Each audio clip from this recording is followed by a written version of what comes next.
हाथरस पहुंचे सीएम योगी आदित्यनाथ। 548 करोड़ रुपए की 143 परियोजनाओं का शिलान्यास और लोकार्पण। बोले डबल इंजन की सरकार में तेज गति से हो रहा विकास।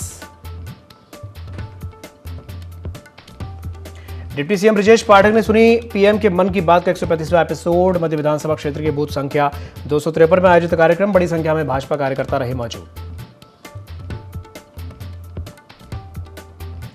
अहिल्याबाई होलकर की जयंती के अवसर पर गाजियाबाद के लोनी में कार्यक्रम। डिप्टी सीएम केशव प्रसाद मौर्य मुख्य अतिथि के रूप में हुए शामिल। क्षेत्र के विकास कार्यों पर की चर्चा। देवी अहिल्याबाई होलकर के योगदान को किया याद। पल्स पोलियो प्रतिरक्षण अभियान 2026 का शुभारंभ। जिलाधिकारी सरनीत कौर ब्रोका ने बच्चों को पोलियो पिलाकर की शुरुआत। 3,67,000 से ज्यादा बच्चों को दवा पिलाने का लक्ष्य। 3 जुलाई तक चलेगा अभियान।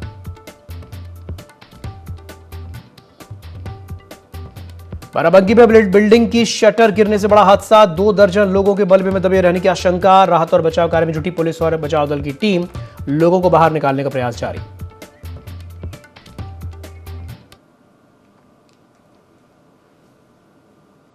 नमस्कार, ND24 में आप सभी का स्वागत है। मैं हूं आपके साथ दिव्यांशु जोशी।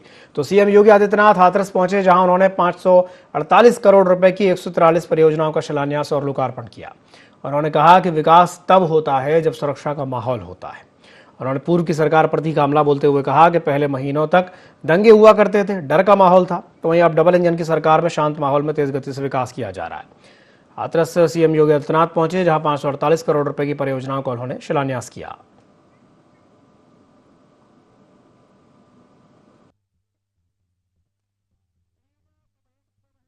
विकास किन परियोजनाओं का उपहार आज देने के लिए मैं विशेष रूप से आपके बीच उपस्थित हुआ हूं।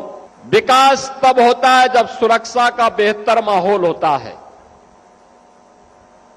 सुरक्षा के एक बेहतरीन माहौल में ही विकास की आशा और आकांक्षाओं को पूरा किया जा सकता है। जहां पर सुरक्षा न हो, जहां उपद्रव हो, जहां दंगाग्रस्त हो, जहां पर महीनों कर्फ्यू हो, वहां विकास और उज्जवल भविष्य की कल्पना भी नहीं की जा सकती है। 2017 के पहले कमोवेश उत्तर प्रदेश की यही स्थिति थी।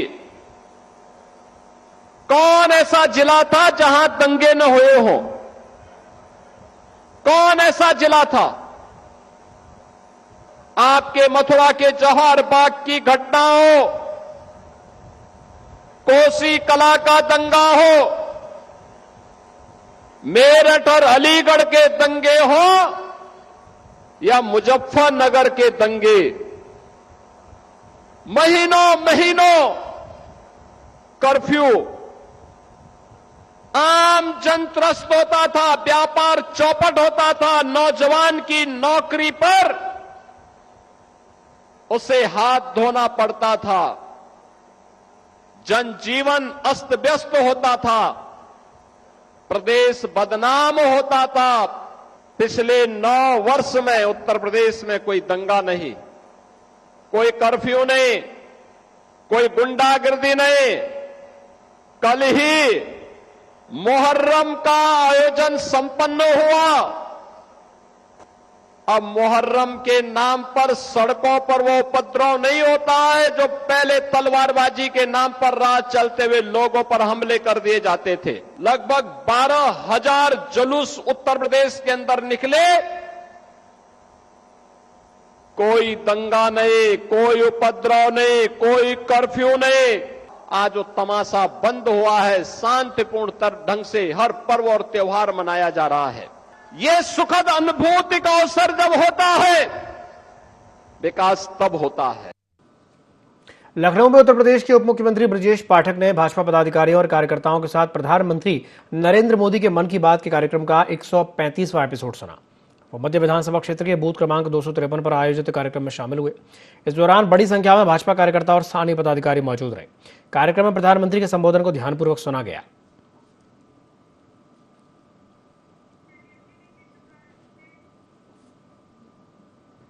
रायबरेली में पल्स पोलियो प्रतिरक्षण अभियान 2026 का शुभारंभ हो गया है। जिलाधिकारी सरनीत कौर ब्रोका ने बच्चों को पोलियो की खुराक पिलाकर के अभियान की शुरुआत की है।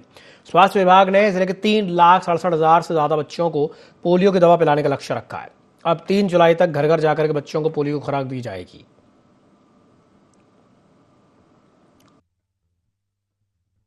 आज पल्स पोलियो अभियान आज 28 तारीख को यहाँ पे शुरुआत करी गई है।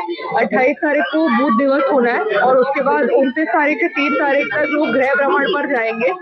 गृह भ्रमण पर जब टीमें जाएंगी तो देखेंगे कि घर घर जाकर कोई भी बच्चा जो है पल्स पोलियो अभियान से छूटे ना। इसके लिए 1600 से अधिक जो हमारे बूथ बनाए गए हैं और 1100 से अधिक टीमें हैं और 3,67,000 बच्चों को हमें कवर करने का टारगेट है। तो यही प्रयास रहेगा कि कोई भी बच्चा छूटे ना। यदि कोई बच्चा छूट भी गया तो उसके बाद बी टीम जाएगी बाद में, उसके बाद वो बी टीम जाके बाकी बच्चों को कवर करेगी। सभी जो अभिभावक हैं उनसे आग्रह है कि जो भी बच्चे आपके पोलियो की जो डोज है वो लेने के लिए यदि पात्र हो गए हैं तो उनको काइंडली डोज पिलवा दें और किसी भी दशा में छूटने बच्चों को देखे कि छूटने ना पाए। यदि आप इधर उधर हैं तो बी टीम के लिए आ जाएं और उसके लिए डोज पिलवा लीजिए। गाजियाबाद के लोनी क्षेत्र में देवी अहिल्याबाई होलकर जयंती के अवसर पर भव्य कार्यक्रम का आयोजन किया गया। कार्यक्रम में उत्तर प्रदेश के उप मुख्यमंत्री केशव प्रसाद मौर्य ने मुख्य अतिथि के रूप में शामिल होकर के देवी अहिल्याबाई होलकर द्वार का लोकार्पण किया। इस दौरान लोनी विधायक नंदकिशोर गुर्जर ने उप मुख्यमंत्री का स्वागत करते हुए क्षेत्र के विकास कार्यों पर चर्चा की। कार्यक्रम में बड़ी संख्या में स्थानीय लोग और कार्यकर्ता शामिल हुए और देवी अहिल्याबाई होलकर के योगदान को श्रद्धापूर्वक याद किया गया।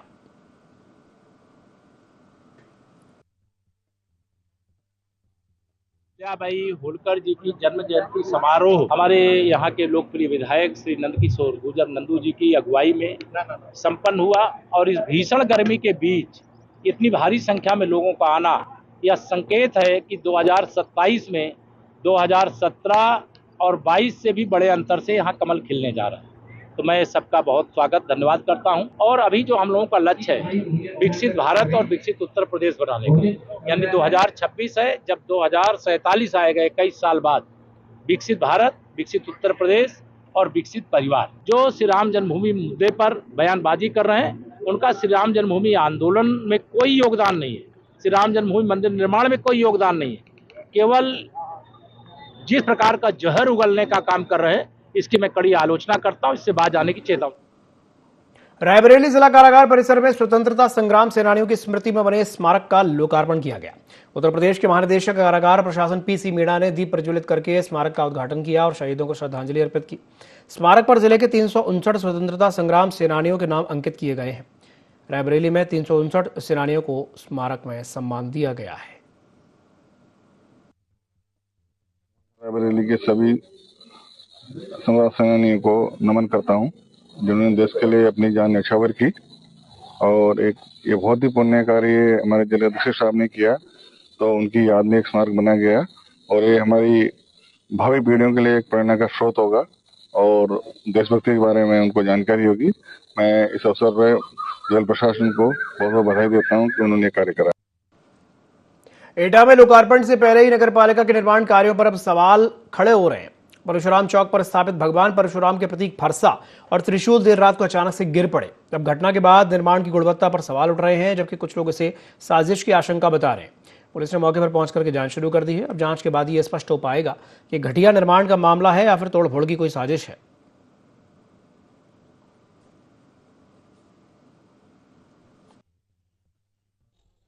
जानकारी मिली जो किस तरीके से हमारा भगवान परशुराम का जो चौक है इस पर यहाँ फरसा और दर्ज लगा हुआ था वो गिर गया है। अभी हम यहाँ जब आए हैं तो हमें यहाँ इंस्पेक्टर साहब मिले हैं कोतवाली बेटा भी, उनका ये कहना है कि हम CCTV फुटेज यहाँ की निकलवा रहे हैं, उसमें जांच में आ जाएगा ये फरसा हाल ही से गिरा है या किसी अराजक तत्व द्वारा तोड़ा गया। अभी देखने में तो कुछ महसूस हो नहीं रहा है। जब ऊपर जाके हमने देखा है तो वो टूटा हुआ है सीधा सीधा, तो उसमें अभी एकदम नहीं कह सकते हम। ये तो अब सामने भी CCTV वगैरह फुटेज है या जो इसका जो अगला हिस्सा टूटा हुआ है उसमें कोई चोट के निशान हो तब तो हम उसमें कुछ कह सकते हैं। अभी जांच का विषय है। कचहरी रोड पर परशुराम फरसा करीबन 1 साल से लग रहा था और बढ़ते बढ़ते लग भी गया था, लेकिन फिर भी केवल 27 के इलेक्शन की वजह से विधायक चेयरमैन टालते रहे परशुराम शोभा यात्रा पे भी हमने कहा था मेरी हमारी शोभा यात्रा निकल रही है, आप इसका उद्घाटन करा दीजिए। उन्होंने कि नहीं वो जब ये ऊपर से आदेश आएगा तब होगा, ये होगा वो होगा। केवल वो 27 के चुनाव चाहते हैं। ये गिराया गया फर्जा। यह देखिए, अगर आंधी आई थी अभी 1 हफ्ते पहले तब नहीं गिरा था, अब कैसे गिर गया और टूटा हुआ पड़ा हुआ है। ये ब्राह्मणों को अपमानित करने का षड्यंत्र। बड़ी खबर हापुड़ से आ रही है, जहां पर धौलाना में कूड़े कबाड़ के ढेर में भीषण आग लग गई। अज्ञात कारणों से आग लगी थी, आसमान में धुएं का गुबार छा गया। एमजी रोड पर कोका कोला कंपनी के पास अफरा तफरी मच गई। सूचना पर दमकल की गाड़ियां मौके पर पहुंची और कड़ी मशक्कत के बाद आग पर काबू पाया गया है।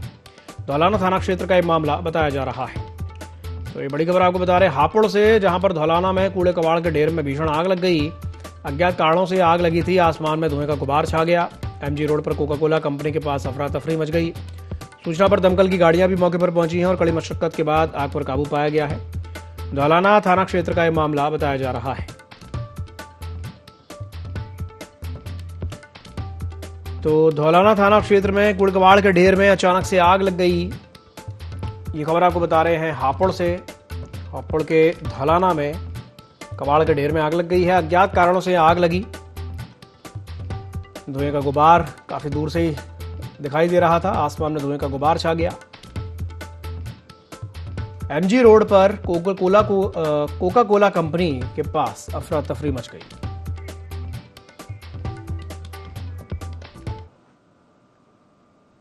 भदोही के चौरी क्षेत्र अंतर्गत बरवा कटरा में सड़क किनारे खड़ा एक जर्जर शीशम का पेड़ राहगीरों और वाहन चालकों के लिए खतरा बन गया है।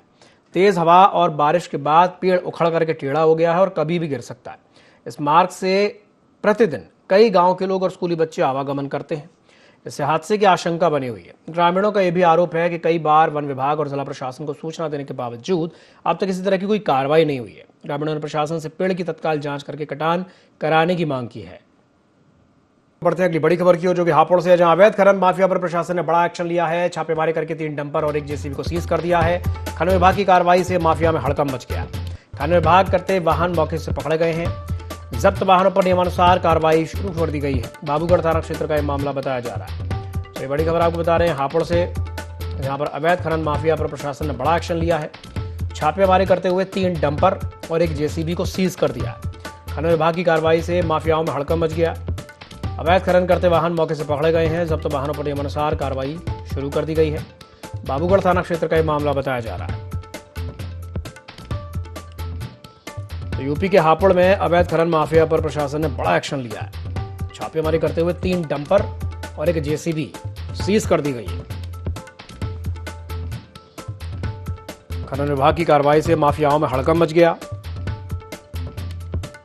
अवैध खनन करते वाहन मौके से पकड़े गए। जब्त वाहनों पर नियमानुसार कार्रवाई की गई है। बाबूगढ़ थाना क्षेत्र का यह मामला बताया जा रहा है। तो हापुड़ के बाबूगढ़ थाना क्षेत्र में अवैध खनन माफिया पर प्रशासन ने बड़ा एक्शन लिया है। छापेमारी करके 3 डंपर और 1 जेसीबी को सीज कर दिया।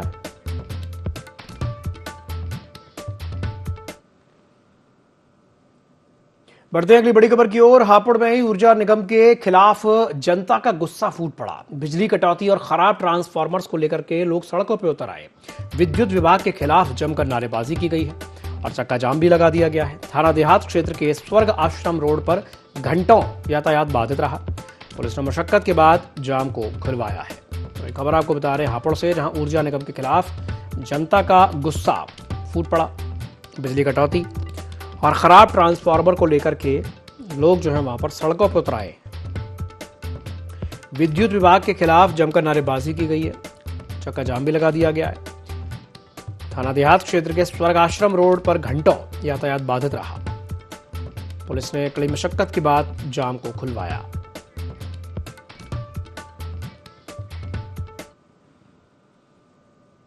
बड़ी खबर बांदा से है, जहां केन यमुना संगम में नहाने गया कांस्टेबल डूब गया। घंटों की मशक्कत के बाद अनुराग भदौरिया का शव बरामद हुआ है। 2019 बैच के कांस्टेबल अनुराग भदौरिया चिल्ला थाने में तैनात थे और बिना सूचना दिए ही संगम में नहाने चले गए थे। सीओ सौरभ सिंह मौके पर मौजूद रहे और परिजनों को भी सूचना दे दी गई है। पुलिस ने शव पोस्टमार्टम के लिए भेज करके जांच शुरू कर दी है। तो ये खबर आपको बता रहे हैं यूपी के बांदा से, जहां के चिल्ला थाने में पदस्थ कांस्टेबल अनुराग भदौरिया केन यमुना संगम में नहाने गए थे और वहां पर डूब गए। घंटों की मशक्कत के बाद उनका जो शव है वो बरामद किया गया। 2019 बैच के कांस्टेबल भदौरिया चिल्ला थाने में तैनात थे और बिना सूचना दिए ही संगम में नहाने चले गए थे। सीओ सौरभ सिंह मौके पर मौजूद रहे। परिजनों को सूचना दे दी गई है और पुलिस ने शव को पोस्टमार्टम के लिए भेज करके मामले की जांच पड़ताल शुरू कर दी है। 28 जून 2026 को थाना चिल्ला में तैनात कांस्टेबल अनुराग भदौरिया, जो कि 2019 बैच के कांस्टेबल थे, बिना किसी को सूचना दिए केन और यमुना के संगम स्थल पर नहाने चले गए। जब स्थानीय लोगों ने थाना पुलिस को सूचना दी तो त्वरित रूप से कार्रवाई करते हुए थाना पुलिस ने स्थानीय गोताखोरों की मदद से उनके शव को बरामद कर लिया और शव को पोस्टमार्टम हेतु भिजवा दिया गया है। अग्रिम वैधानिक खबर हापुड़ से, जहां पर पुलिस ने चाय विक्रेता के साथ लूट करने वाले लुटेरों को गिरफ्तार कर लिया है। पुलिस ने आरोपी के पास से सोने की चेन, बाइक बरामद कर ली है। पुलिस अधीक्षक के निर्देश पर पुलिस की कई टीमें लुटेरे की तलाश में जुटी हुई थीं, जिसके बाद आरोपी को गिरफ्तार किया गया।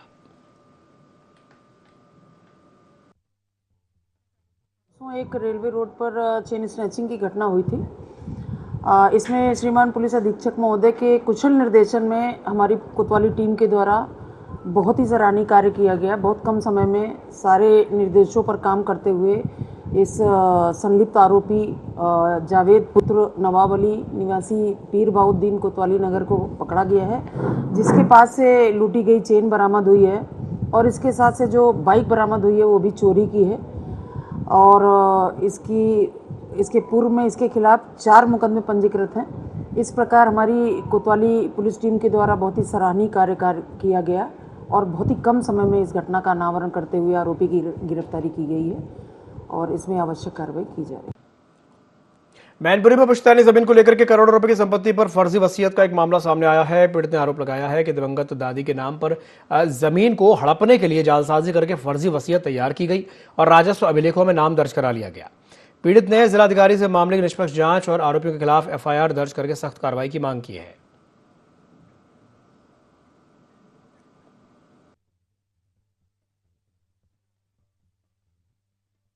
अनिल सिंह के चाची के नाम पे जमीन थी और उसके बाद इनके नाम पे फिरौती भी हो गई थी। एक बार इन्होंने लोन बोन भी लिया था उस पर और उसके बाद उनकी मृत्यु हो गई और मृत्यु होने के बाद फिर उन्होंने इनका केस चला, उन्होंने वसीयत वगैरह अपनी दिखाई। उसके बाद ये कब्जा अब्जा इनका हो रहा है, इतनी मुझे जानकारी है। अब इनका मुकदमा पहले तो एसडीएम कोर्ट में चलता रहा, फिर पता बताते हैं कि दीवानी पे चला है। हाँ, अब मुझे इतनी जानकारी नहीं है कि क्या हुआ इनका। बहरहाल पहले इनकी नाम पे फिरौती हुई।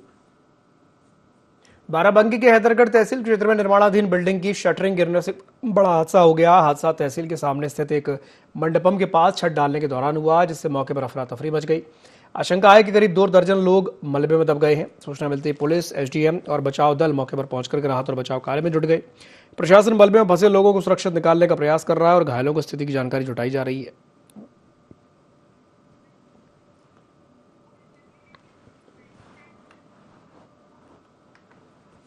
खबर उन्नाव से है, जहां पर पुलिस ने ऑपरेशन मुस्कान के तहत बड़ी सफलता हासिल करते हुए सीआईआर पोर्टल की मदद से 78 गुमशुदा मोबाइल फोन बरामद करके उनके मालिकों को सौंप दिए हैं। बरामद मोबाइल फोन्स की अनुमानित कीमत करीब 16 लाख रुपए बताई जा रही है। पुलिस ने बताया कि साल 2026 में अब तक 367 मोबाइल बरामद किए जा चुके हैं, जिनकी कुल कीमत लगभग 76 लाख रुपए है। आपको बता दें कि दिसंबर 2025 से लेकर अब तक 468 मोबाइल मालिकों को लौटा दिए गए हैं, जिनकी कीमत करीब 96,50,000 रुपए आंकी गई है।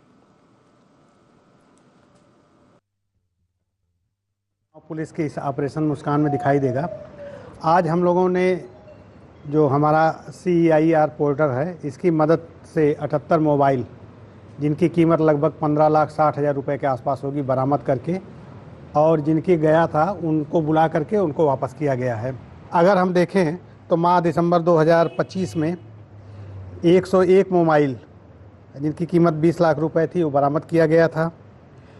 माह जनवरी से 2026 मई तक 289 मोबाइल बरामद किए गए हैं, जिनकी कीमत 60,90,000 होगी। ये ऑपरेशन मुस्कान के तहत ये प्रक्रिया लगातार चलती रहेगी और हम कोशिश करते रहेंगे कि जो भी मोबाइल चोरी जाती है या खो जाती है तो इनको बरामद करके और उनके वास्तविक मालिक तक वापस पहुंचाएं, ताकि ऑपरेशन मुस्कान का जो मिशन है, जो इसका वास्तविक नाम है मुस्कान, उनके चेहरे पे एक नया मुस्कान आ पाए। यही हमारा प्रयास रहेगा और हम आगे भी इसी तरह का प्रयास करते रहेंगे। खबर बांदा से है, जहां पर जसपुरा थाना पुलिस ने गेहूं की घटतौली करके किसानों और व्यापारियों से धोखाधड़ी करने वाले अंतर जनपदीय गिरोह के 7 आरोपियों को गिरफ्तार किया। पुलिस ने आरोपियों के कब्जे से 94 क्विंटल गेहूं, बिक्री और तलाशी की कुल 2,57,000 रुपए नकद, एक डीसीएम, एक 4 पहिया वाहन और अवैध तमंचा बरामद किया। आरोप है कि 25 जून को झंझरी पुरवा में किसानों के द्वारा घटतौली का विरोध करने पर आरोपियों ने जान से मारने की नीयत से फायरिंग करके फरार हो गए थे। वहीं पुलिस ने कार्रवाई करते हुए सभी आरोपियों को गिरफ्तार करके आगे की कानूनी प्रक्रिया शुरू कर दी है।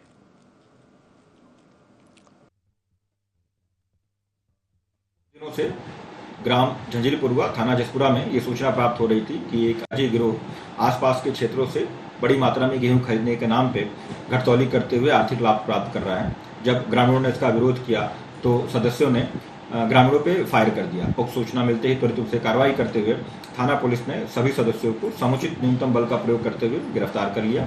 साथ ही घटना में प्रयुक्त असलहे, घटतौली किए गए गेहूं, रुपए और परिवहन में प्रयुक्त वाहन को भी कब्जे में ले लिया गया है। सभी अभियुक्तों पे समुचित धाराओं में एफआईआर पंजीकृत कर माननीय न्यायालय भेजकर रिमांड प्राप्त कर लिया गया है। अग्रिम वैधानिक कार्रवाई प्रचलित। बड़ी खबर बदायूं से, जहां पर तेज रफ्तार कार अनियंत्रित होकर के ट्रैक्टर में जा घुसी। हादसे में चालक की मौके पर ही मौत हो गई है। मौके पर पहुंची पुलिस मामले की जांच में जुटी है। ग्राम डाहरपुर में यह दर्दनाक हादसा देखने को मिला है। तो ये खबर आपको बता रहे हैं यूपी के बदायूं से, जहां पर यह बड़ा हादसा हुआ है। एक तेज रफ्तार कार अनियंत्रित होकर के ट्रैक्टर में जा घुसी। हादसे में चालक की मौके पर ही मौत हो गई। मौके पर पहुंची पुलिस मामले की जांच पड़ताल में जुटी है। ग्राम डाहरपुर में यह हादसा देखने को मिला है। तो यूपी के बदायूं में एक तेज रफ्तार कार अनियंत्रित होकर के ट्रैक्टर से जा टकराई। हादसे में चालक की मौके पर ही मौत हो गई।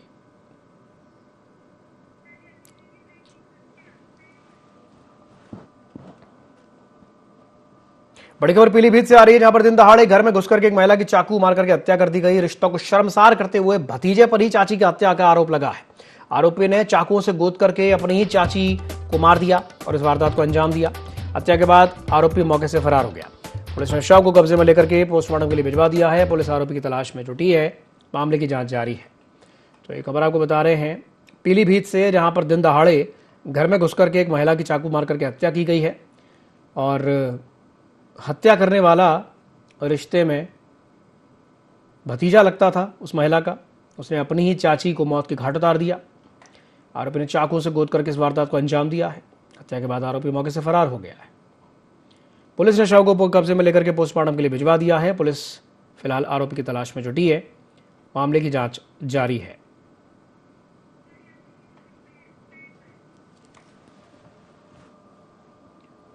पीलीभीत में पुलिस और 1 लाख के इनामी बदमाश शिवम उर्फ सरबजीत के बीच देर रात को मुठभेड़ हुई। शीतलपुर मरोरी जंगल में हुई इस मुठभेड़ में शिवम पुलिस की जवाबी कार्रवाई में घायल हो गया।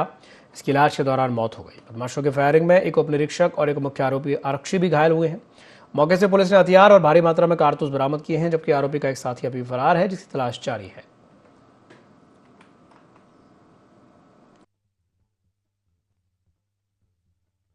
महीने 28 तारीख को एक घटना हुई थी, जिसमें कि एक बिलसंडा के रहने वाले पप्पू गुप्ता की मृत्यु हुई थी। इसमें एक घटना के दौरान उसमें कई अभियुक्तों को पूर्व में भी जेल भेजा जा चुका है। उसका जो मुख्य अभियुक्त है वो अभी यहाँ पे आज पुलिस एनकाउंटर हुआ। बेसिकली पुलिस मुठभेड़ हुई है। पुलिस आत्मरक्षार्थ पुलिस ने गोली चलाई और इन लोगों के द्वारा भी पुलिस पे फायरिंग की गई थी, जिसके जवाब में। और उसके पश्चात उसको सीएचसी ले आया गया। वहां से फिर इनको डिस्ट्रिक्ट हॉस्पिटल भेजा गया, जहाँ पे इनको डेड डिक्लेयर किया गया। हमारे 2 पुलिसकर्मी भी घायल हैं, जिनका उपचार हायर सेंटर में कराया जा रहा है। इस संबंध में अग्रेसर और कार्रवाइयां हैं जो की जाएगी। इसके पास से एक सेमी ऑटोमेटिक 32 बोर की पिस्टल मिली है। एक कंट्री मेड वेपन 315 बोर का मिला है और काफी मात्रा में कारतूस है। इस संबंध में आगे की जो कार्रवाई है वो कराई जाएगी।